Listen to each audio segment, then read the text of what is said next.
Welcome back to Phoenix English classes. Today's topic is again from literature section, class 12 Flamingo. We have already completed two poems. One was written by Kamala Das, My Mother at 66, and the second was an elementary school classroom in a slum. And now we are going to start with the third poem, which is written by Pablo Neruda. Its title is Keeping Quiet. Let's start with this poem. Now we will count to 12 and we will all keep still. The poem starts with a persuasion. The poet wants that all who live on this planet remain still, do nothing, and be quiet for 12 seconds only. The opening line tells us about the kind of life which is going on in this world, on this planet that we call Earth. It is so full of activities and so full of actions that are hardly required or that are hardly correct. So to stop every activity, good or bad, only for 12 seconds is the demand of the poet. The poet wants that all kinds of human activities should be stopped, and I'm going to count the number up to 12. It means he wants a complete silence, a complete inactivity during those 12 seconds, which is almost worth nothing in the eyes of the common people. For once on the face of the earth, let's not speak in any language. The poet wants that once only, let's not do anything. Let's not speak in any language on the whole earth altogether. He wants the whole humanity to work like a unit, and he wants all should remain silent, all should become inactive, all should become quiet, so that there is complete silence from the side of the human beings only once on the earth. And let us not speak in any language. Let's be completely inactive and let's not communicate in any other language that we speak on this earth. Let's stop for 1 second and not move our arms so much. He suggests that it is not only with our tongue that we stop doing anything, but with our hands also. Let's don't do anything. It means any kind of work, any kind of job, even the movement of the hands and feet should be stopped for a while. Let's not indulge ourselves in any kind of activity. Even in moving hands, we should refrain ourselves. Let's not move our hands so much. We use our hands, we use our feet, we use our tongue too much. Sometimes, or most of the times, it is unnecessary. So let us have a moment, let us have a second, let us have a time period, a very small time period in which we are neither doing nor speaking in any language, nor doing anything. It would be an exotic moment. Just think of it. If there is such a moment, if there is such a time when no one speaks on this earth, no one walks on this earth, there is no human activity on this earth, what an exotic moment that will be. There will be a complete silence, without rush, without engines. There is no rush. There is no hurdle and burden of the cities. There is no noise of the engines. We would all be together in a sudden stillness. As soon as we start doing nothing, As soon as we are quite still, there is no voice, there is no noise, there is no rush, there is no crowd, there is nothing that can disturb that silence which seems to us a queer thing, because we are so much used to all these unnecessary activities, all these activities that make clamor almost all the time, day and night. Once we see that all are silent, all are inactive, they are doing nothing, they are stand still, what kind of exotic moment that will be? What kind of quietness there will be on the whole earth, all together. And we have joined each other for a cause.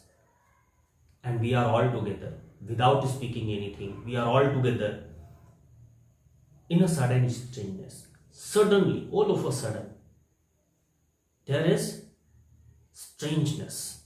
The strangeness of quietness, the strangeness of silence, the strangeness of the silence of the earth copied, imitated by human beings. All of a sudden they become a part of this earth. We are being alienated with the planet we live on. That kind of an alienation is destroying the harmony between the nature and human beings. But in that very moment of 12 seconds only, we will be in good harmonization. We will be in a very good balance and agreement with the nature. Fishermen in the cold sea would not harm whales, and the man gathering salt would look at his hurt hands. Next to it, the poet thinks over certain things that will certainly take place as soon as we are all silent, we are doing nothing, we are standing at our place, we are sitting in our place without using our arms, without using our mouth, without using our tongue. See, that will be the moment when fisherman in the sea will do nothing. He will not harm the whales, he will not harm the fish. How many fish, how many sea creatures will go scot-free?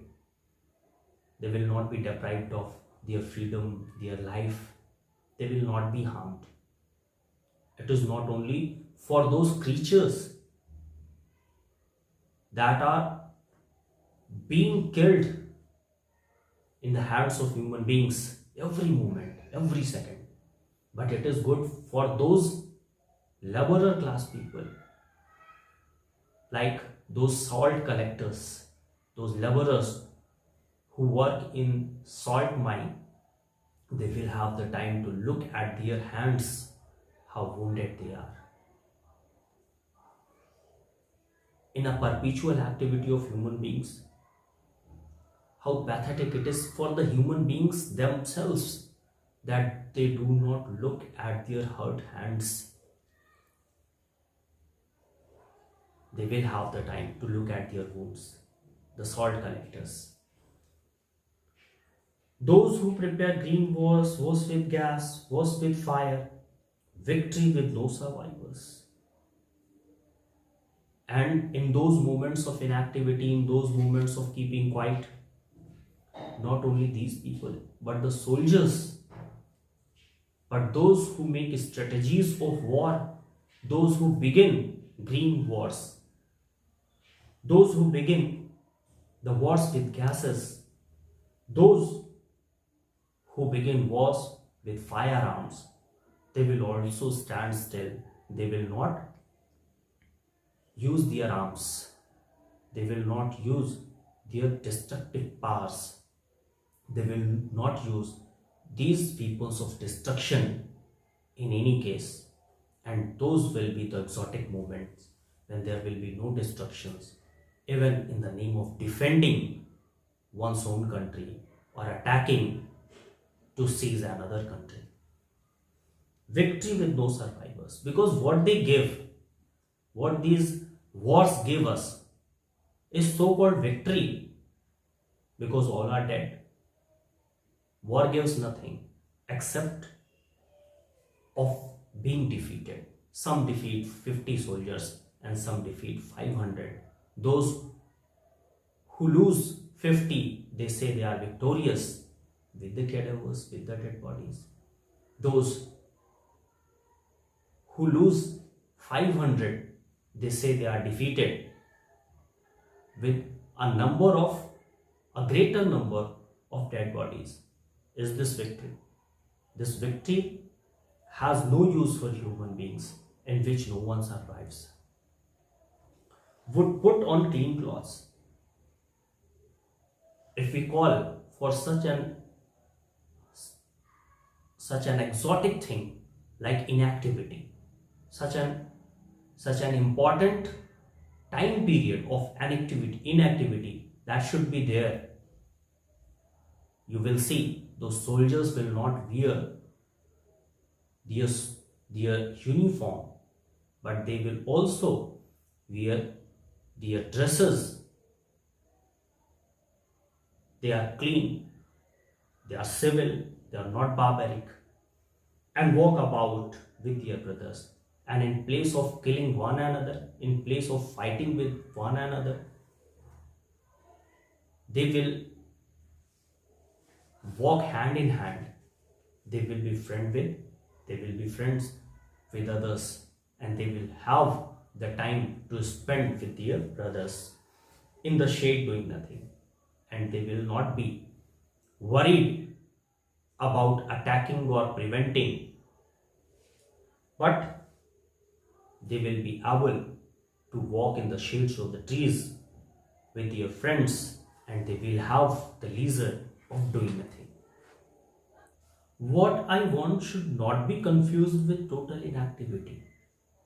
Further, in this stanza, the poet says, what I say, that there should be a complete doing nothing on this planet for 12 seconds. It should not be wrongly taken as if I am demanding of a total inactivity. It is not complete inactivity. Life is what it is about. Because life is not the thing to be inaction or to be inactive. Life is only life. Life is to live. Life itself explains itself. Life is to live. It is not for activity or inactivity. Life will go on. It will not stop. Total inactivity should not be confused, for the life is going to be stopped, because it is what it used to be, or it should be. Life is what it is about. I want no truck with death, because I don't want any kind of dealing with death. If we were not so single-minded about keeping our lives moving. Now, he starts saying what is the chief cause behind his belief in keeping quiet, or why he is now up with the thought that we should keep quiet for a moment, why he wants 12 seconds of complete doing nothing, complete inactivity, or a complete silence on this earth. Now he is going to tell us about the reason. If we were not so single-minded about keeping our lives moving, the fault is here. There is lots to understand now, because we are undergoing such a process now. We all are very much upset because we are asked to do nothing. This is an opportunity which we have to use. Otherwise, one day the nature will itself take charge and will stop us. And nature will do it because we are up with such a mind that this is our duty to do something in a way or the other.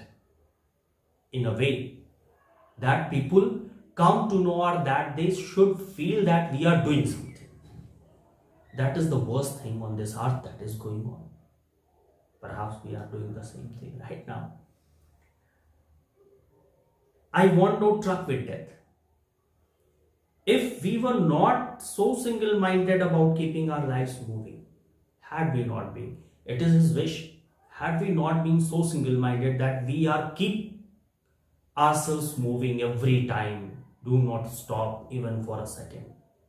Do something, and do something for the good or the bad. And we are generally doing everything for the bad, not for the good.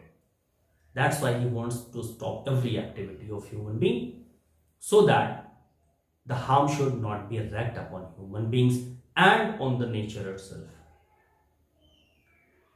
If we were not so single-minded about keeping our lives moving, and for once could do nothing, if we had done it ourselves, if we had the refrain for ourselves, and we had reserved some times, some moment, some period of time for every one of us to do nothing, perhaps a huge silence might interrupt the sadness. Then it was possible that there would have been a huge silence after a certain interval, and then all the sadness would have been eradicated. We are sad, we are full of grief, we are feeling sick every time we look upon this world which we have made seems worse than the previous day. It is only because we do not give ourselves the time, the pause that is the necessity of this nature which creates night after day. It has not made a mistake that after 12 hours of day, it makes everything inactive for the next 12 hours. And what we human beings have done, we have made a process of keep moving. We have broken the balance. We have made everything imbalanced. Perhaps if we would have done it, if we would have taken pause, perhaps a huge silence might interrupt the sadness. Then it was possible that the sadness we are undergoing would also have had to stop. It was interrupted of never understanding ourselves, because we did not give time to ourselves to understanding ourselves. We should give time first to ourselves to understand what we are doing, if it is right or wrong. But in the zeal of doing something, we had never given ourselves the time to think, to understand what we are doing and what will be the outcomes of the actions we are doing, and of threatening ourselves with death. And we were doing all these things. We were not taking even a siesta. We were not taking even a pause, because we were always afraid of the death. If we are not doing our work, if we are not completing this or that, the death will come and the task will remain incomplete. That is the worst thinking that we had. In fear of death, we are doing lots of things unnecessarily for the sake of doing something. The poet wants, for the sake of doing something, we should not do anything. Perhaps the art can teach us. If we would have given the time to ourselves to think over, we would have given the chance, the pause, the system to understand ourselves, then perhaps this teaching, this lesson would have been given to us by the earth itself. by this planet itself. Perhaps the earth can teach us when everything seems dead and later proves to be alive. If we would have given the chance to ourselves to understand nature, the process, and the planet itself, we would have learned about the true process of this earth, the true process of the nature, where everything seems dead at the time of the pause, at the time of the silence. There is the time of autumn when everything in the nature seems lifeless, but the life never stops. Life is what it should be. The life goes on without activity, and as soon as the proper time comes, there is a sprouting, there is a spring, and everything that seemed dead becomes alive. Now I shall count up to 12 and you keep quiet and I will go. If you can understand what I have said, what is my demand, what is my argument, what is the desire for the total human being who live on this planet, if you can understand, keep quiet for 12 seconds. And in those exotic moments, enjoy those moments, because I will go away. I will not be here. And here ends the poem, Keeping Quiet. This is the poem that I think is most important in the time to understand by one and all. In such time period when the nature itself has stopped everything, we have the time to think it over. If we are going to make pause, if we are going to become silence, if we are going to stop all the activities of human life that are futile, that are only for the sake of doing something, otherwise the nature will stop us, and it may be a longer pause than we expect. With this poem has been finished. I would like to have your comments. I would like to have your opinion. If you think there can be any improvement in it, your suggestions are welcome. And my desire of this kind of a class to be continued is your subscription. If you subscribe the video, we will really be able to communicate as soon as a new lesson comes online, and you will get informed as soon as I upload some video. So here we stop, and keep commenting, keep making questions, and for the notes on this topic also, on this poem also, you have to do the same thing which you have done for the last two poems. Go in description. As soon as you open it, you will find a link where you find notes, and you can prepare for examination with the help of those notes. Thank you.